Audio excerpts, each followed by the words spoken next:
Hello again.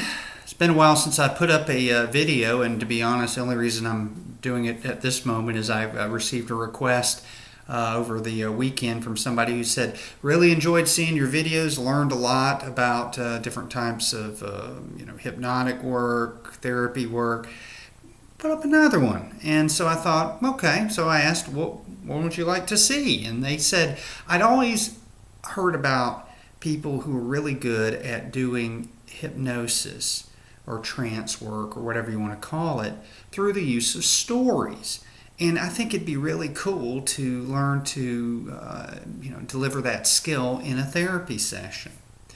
Well, the good news is that it is so easy to do this. The bad news is it's marketed a lot of times much more complex, and you find all kinds of, or at least I've found all kinds of trainings that are ridiculously priced to learn a basic skill set that I'm going to teach you here in a few minutes. You're already doing this, by the way. If you've told one story in your life and you've had an emotional impact on somebody, that story, you've already done hypnotic storytelling. Because what hypnotic storytelling is at its core, is its foundation, is the ability to create an emotional shift in the person listening, your audience. Listen to any great storyteller, whether they're a famous storyteller or somebody you know who's just great with stories. They get into them. They use their voice, the pausing, the setup, all of that. But its goal is to create an emotional shift in an audience. When a comedian tells a really good story, the audience, enjoys humor, that laughter, they feel good, they laugh. That's hypnotic. If they weren't laughing before and the comedian is telling the story and it's creating laughter, you could look at that as a hypnotic. They're following a command. I'm giving you the story, you give me the laugh, right? So with our clients, sometimes they come in fixed problem states that oftentimes keep them from accessing other emotional resources. So if somebody comes into your office and they have a problem and they have this kind of fixed negative emotional state, or they're very limited in how they're seeing things, maybe a great story that causes an emotional state of curiosity would be a good thing. Because when you activate the feeling of curiosity, then you could find you can solve a lot more problems. My good friend Richard Hill has a big type of therapy that's really effective, the curiosity approach that I highly recommend. And it's based on just getting people into that state of being curious. Because when you're really curious and you really want to know what's going to happen next, and you're really just waiting to hear something that you want to hear, because it's really could be something magical that could change your life. And just by saying a couple of words, by really paying attention, you may be so curious about what's going to be said next that maybe that causes a shift in your brain to access that state of curiosity that may help you with solving a problem. What if you need to have some emotional state like security?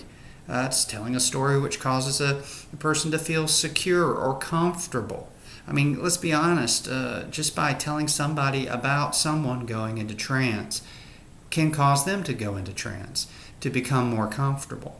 For example, if you go back and look at the work of Dr. Erickson, he talks about a technique they call My Friend John, where he talks about someone else, his friend John, and how John would go into trance. And he would tell all the story about how John went into trance.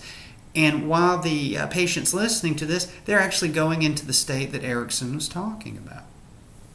So let's say, real quickly, we'll do this real quick, because I know you have limited time, because you're a very important person with a lot of things to know, and you just get to it. I'm very curious where this is going.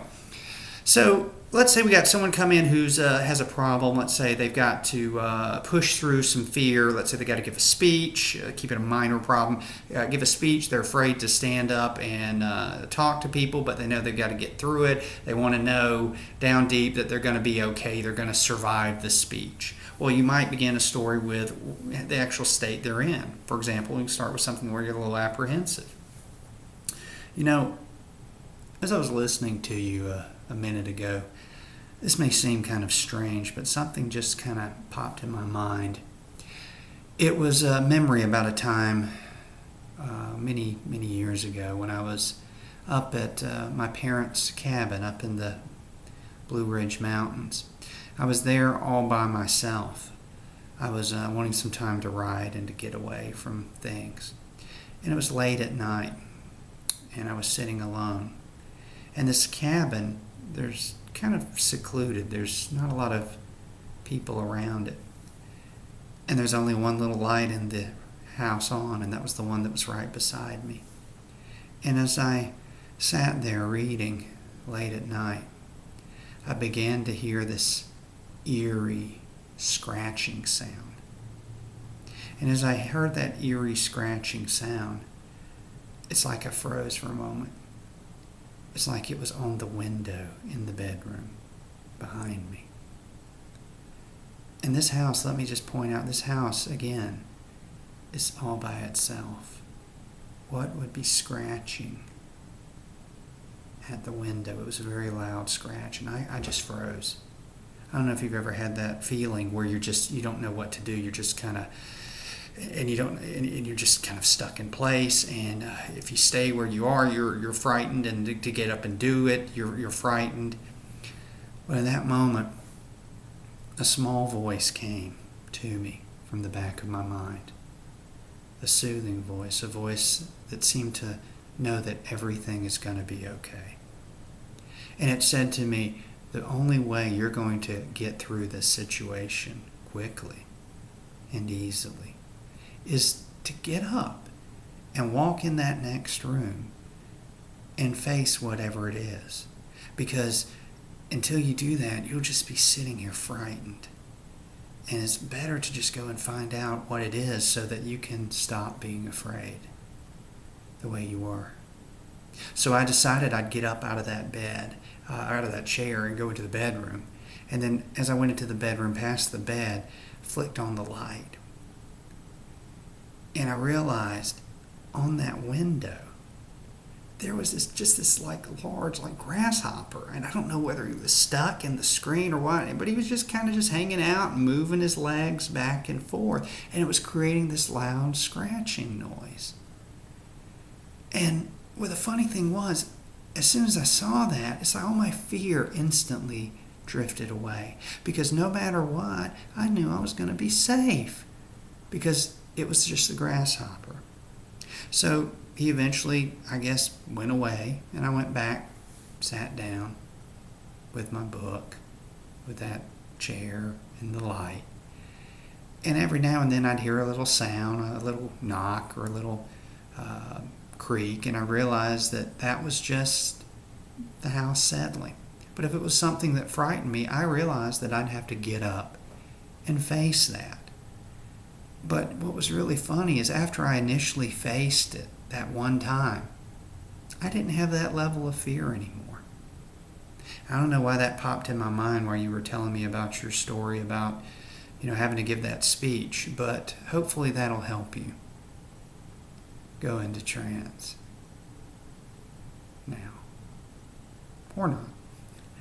Okay, real quick. The problem states fear. What do we move into? Facing the fear. Facing the fear naturally and easily, which then led into a positive outcome. It's just kind of on the fly, so it's not so perfect, but sometimes stories don't need to be perfect. And then almost a little humor, as it was worse than I thought it was. And then if I have to do it again, I can remember back that fear, I faced that fear, so it'll be a little easier the next time on. So, real quickly, easy enough to do a hypnotic story. Pick a story that's familiar to you, one that you've gone through, and evoke that emotion in yourself that you want your client to feel. So if you want a series of steps to help them get out of their problem, series of emotional states, arrange it that way. If you want just one, arrange it that way. But play with it. Everybody is a good storyteller if they give themselves permission to begin to tell stories effectively and hypnotically. I hope you enjoyed this video. I'll try to stay on top of this and make more later. Thanks.